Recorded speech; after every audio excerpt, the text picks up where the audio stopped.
ആദ്യ മദർഷിപ്പിനെ സ്വീകരിക്കാനൊരുങ്ങി വിഴിഞ്ഞം തുറമുഖം. സാൻ ഫെർണാണ്ടോ എന്ന കൂറ്റൻ ചരക്ക് കപ്പൽ ഇന്ന് രാത്രിയോടെ പുറം കടലിലെത്തും.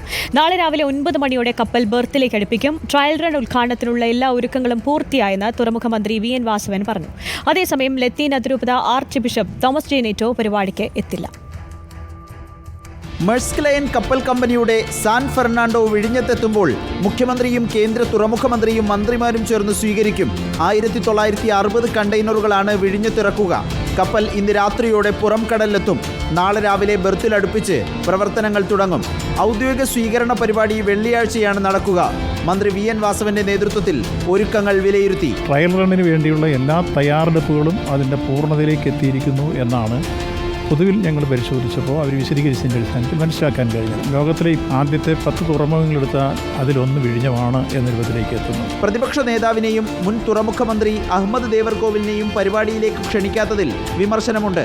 തുറമുഖം കമ്മീഷൻ ചെയ്യുമ്പോൾ എല്ലാവരെയും ക്ഷണിക്കുമെന്ന് മന്ത്രിയുടെ മറുപടി. അതേസമയം നോട്ടീസിൽ പേരുണ്ടെങ്കിലും ലത്തീൻ അതിരൂപത ആർച്ച് ബിഷപ്പ് തോമസ് ജെ നെറ്റോ പരിപാടിക്ക് എത്തില്ല. സർക്കാർ ഔദ്യോഗികമായി ക്ഷണിച്ചിട്ടില്ലെന്നും സമ്മതം കൂടാതെയാണ് നോട്ടീസിൽ പേരുൾപ്പെടുത്തിയതെന്നും ബിഷപ്പ് ഹൗസ് പ്രതികരിച്ചു. സമവായത്തിന്റെ ഭാഗമായി ബിഷപ്പിനെ നേരിട്ട് ക്ഷണിക്കാൻ വിസിൽ MD ദിവ്യ S. അയ്യരോട് തുറമുഖ വകുപ്പ് നിർദ്ദേശിച്ചു. റിപ്പോർട്ടർ, തിരുവനന്തപുരം.